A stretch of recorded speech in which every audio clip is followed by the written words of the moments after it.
Israel का युद्ध शारीरिक नहीं आत्मिक है। दोस्तों, सबसे पहले इजराइल नाम की उत्पत्ति हम उत्पत्ति की किताब में पढ़ते हैं। वहाँ पर लिखा है, जब याकूब ने परमेश्वर के साथ मल्लयुद्ध किया था उस समय उसे इजराइल नाम दिया गया था। यहाँ पर हम पढ़ते हैं उत्पत्ति 32 अध्याय उसके 27 और 28 आयत में इस प्रकार लिखा है, और उसने याकूब से पूछा, तेरा नाम क्या है? उसने कहा, याकूब। उसने कहा, तेरा नाम अब याकूब नहीं परंतु इजराइल होगा, क्योंकि तू परमेश्वर से और मनुष्य से भी युद्ध करके प्रबल हुआ है। सो दोस्तों, इजराइल नाम का मीनिंग है बाइबल के अनुसार मनुष्य से और परमेश्वर से युद्ध करके प्रबल होने वाला। इसलिए परमेश्वर ने इजराइल नाम याकूब को दिया।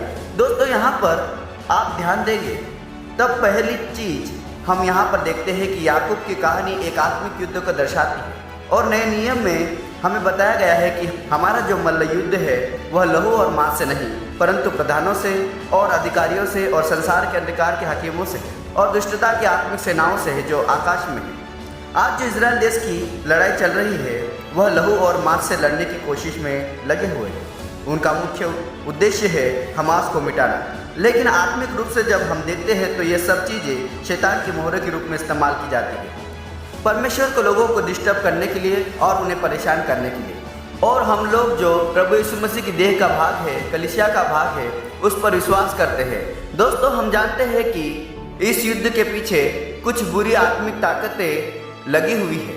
शारीरिक इजराइल शारीरिक रूप से तो जीत सकता है, गन का इस्तेमाल करके, बम का इस्तेमाल करके, मिसाइल का इस्तेमाल करके, लेकिन आत्मिक रूप से शारीरिक इजराइल इस युद्ध को कभी नहीं जीत पाएगा, क्योंकि उन्होंने परमेश्वर के पुत्र यीशु मसीह पर विश्वास नहीं किया।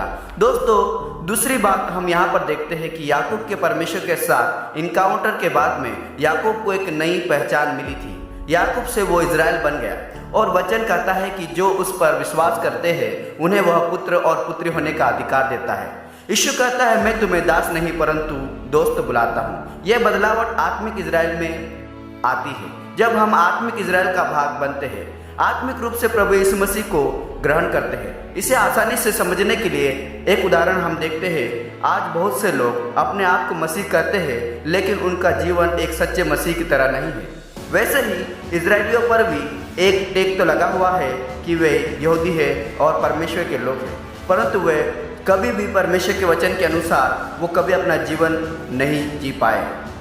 और इसलिए दोस्तों, नए नियम में जिनका मन और आत्मा ठीक है उसे ही प्रभु यीशु मसीह परमेश्वर का वचन सच्चे मन से इजरायली के रूप में बताता है। जैसा कि हमने प्रेरित पौलुस की पत्रियों में पढ़ा है, शारीरिक इजराइल यीशु मसीह को रिजेक्ट कर दिया है, सुसमाचार विरोध करते हैं, लेकिन आत्मिक इजराइल यीशु पर विश्वास करता है और सुसमाचार फैलाता है, आत्मिक जीवन को समझता है और परमेश्वर की इच्छा को पूरी करने के लिए सदैव तत्पर रहता है। आज शैतान को इजराइल देश से इस बात का डर नहीं है कि इजराइल देश कितना बड़ा है, कितना पावरफुल है, लेकिन शैतान को इस बात का डर है, वो है आत्मिक इजराइल का, अर्थात मसीह कलीसिया से। शैतान कलीसिया से डरता है, यीशु की देह के लोगों से डरता है, और इसीलिए जब हम बाइबल की आखिरी पुस्तक प्रकाशित वाक्य को पढ़ते हैं, वहाँ पर भी अंतिम समय के बारे में एक भविष्यवाणी है, और उस भविष्यवाणी में इस प्रकार लिखा है, तब अजगर स्त्री पर क्रोधित हुआ और उसकी शेष संतान जो परमेश्वर की आज्ञाओं को मानते हैं और यीशु की गवाही देने पर स्थिर है, उनसे लड़ने को गया। दोस्तों, यहाँ पर भी हम देखते हैं कि शैतान आत्मिक इजराइल से ज़्यादा डरता है, आत्मिक परमेश्वर के लोगों से, ना कि शारीरिक इजराइल से। दोस्तों, जो अंतिम लड़ाई होगी वो आत्मिक लड़ाई है, जिससे विश्वासियों को बहुत परेशानी होने वाली है, क्योंकि वो लड़ाई विश्वासियों की और शैतान के बीच होने वाली है। दोस्तों, आज का इजराइल गोले बारूद मिसाइल से तो लड़ सकता है, लेकिन आत्मिक रूप से नहीं लड़ सकता, क्योंकि उसने परमेश्वर के इकलौते पुत्र अर्थात यीशु मसीह को ही नहीं जाना, जो हम सब के लिए वरन पूरी दुनिया के लिए उद्धार का कारण ठहरा है।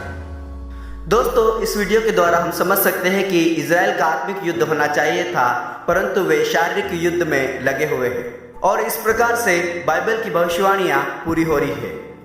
तो आज के लिए बस इतना ही, फिर मिलते हैं अगले वीडियो में, तब तक के लिए जय मसीह की।